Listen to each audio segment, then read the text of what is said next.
uniforms. Okay, Jim. Josh.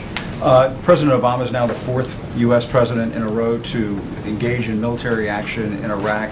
He ran for president on a platform of ending the war in Iraq. Was he reluctant to make this decision? Jim, I think the president was determined to use military action to protect American personnel who are in harm's way in Iraq. He was determined to use American military assets to try to address an urgent humanitarian situation. And the president is just as determined to make sure that the United States is not dragged back into a prolonged military conflict in Iraq. Wasn't there part of him, though, that just thought, you know, given the fact that he had ended the war in Iraq, that maybe this might not be a good idea? I think the president on numerous occasions has amply demonstrated his commitment to using American military might to protect American people all around the globe. That was evident last night. That's been evident in other situations as well.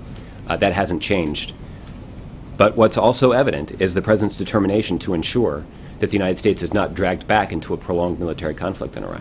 And let me ask you about something that he said back in January when he told the New Yorker when assessing the ISIS threat. He said the analogy we use around here sometimes, and I think is accurate, is if a JV team puts on Lakers uniforms, that doesn't make them Kobe Bryant. Is it safe to say that ISIS, they're no longer the JVs? Well, I think what is appropriate to say is that there is no question that the Laker uniforms that were worn, to use that analogy a little, to draw out that analogy a little bit, that were worn by the al-Qaeda leadership in Afghanistan has been decimated and defeated in Afghanistan. There's no question about that. And that is the result of the many decisions that were made by the president and the courageous service of our men and women in uniform and our men and women in the intelligence agencies. What is also true is that there are other organizations that subscribe to the violent extremist ideology that's espoused and promulgated by al-Qaeda.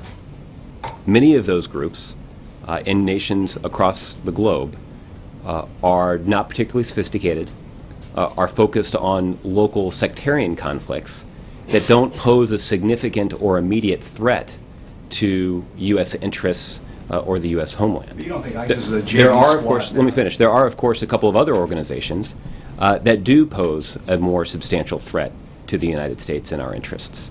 Al-Qaeda in the Arabian Peninsula is one of them.